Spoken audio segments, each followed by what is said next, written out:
quel match de dingue entre le Paris Saint-Germain et Strasbourg. Du coup, voilà, dans ce débrief, on va un peu revenir sur les moments clés de ce match, les points forts, parce qu'il y aura beaucoup de choses sur lesquelles je voudrais revenir sur ce match.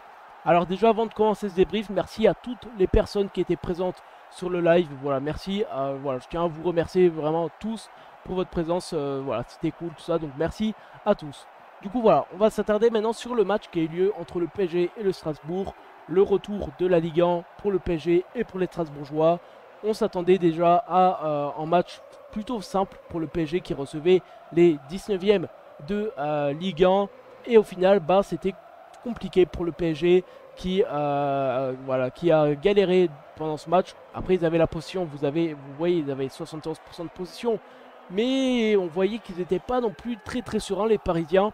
Alors d'abord, bon, Paris a ouvert le score sur une tête de Marquinhos, belle tête de Marquinhos qui a permis à Paris de mener en 0 dès la 16e minute de jeu. Puis ensuite, il y a eu Marquinhos qui a marqué, mais contre son camp cette fois-ci. Donc voilà, malheureux Marquinhos, c'est lui qui a permis à Paris d'ouvrir le score, mais c'est lui qui a permis à Strasbourg également d'ouvrir le score. Et ensuite, par la suite, il y a eu le carton rouge de Neymar pour, en plus, un carton rouge vraiment qui est débile. Parce qu'il a reçu en fait 2 cartons jaunes. En premier carton jaune pour un geste d'humeur où il met une petite claque en strasbourgeois. Et deuxième carton jaune pardon, pour une grosse simulation où là vraiment ça se voyait. Surtout que c'était pas sa première simulation dans le match. Donc voilà, il s'est pris un deuxième carton rouge, un deuxième carton jaune, ce qui a fait donc carton rouge.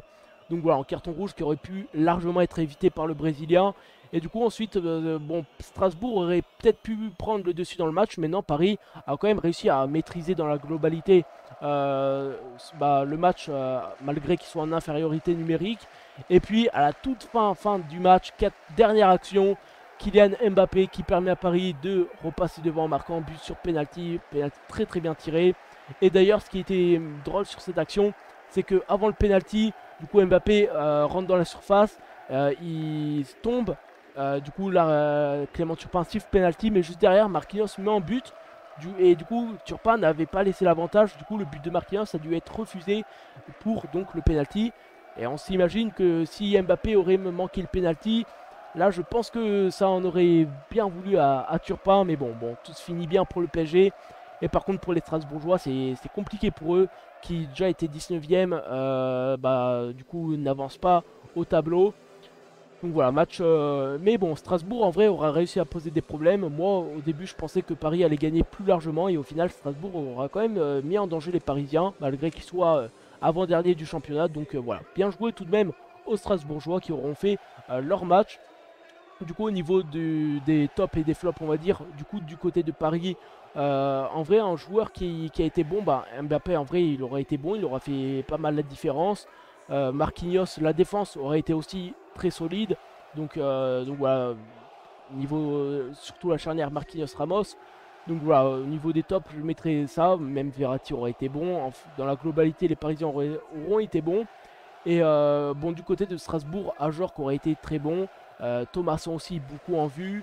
Gamero un peu moins. Mais voilà, même les Strasbourgeois, bon, dans la globalité, auront fait un match correct. Du coup, voilà, en tout cas, si ce débrief vous a plu, n'hésitez pas à liker, à vous abonner avec la petite cloche. Voilà, vous avez les petites stats à gauche. 11 tirs pour Paris, 10 tirs pour Strasbourg, 6 tirs cadrés pour Paris, 5 tirs cadrés pour Strasbourg, pour vous montrer quand même que Strasbourg n'a pas été ridicule, loin de là, dans ce match. En tout cas, voilà, si ce débrief vous a plu, n'hésitez pas à liker, vous abonner avec la petite cloche. C'était Natas et nous on se retrouve très prochainement pour de prochains lives et de prochaines vidéos. Passez une excellente soirée et je vous dis ciao.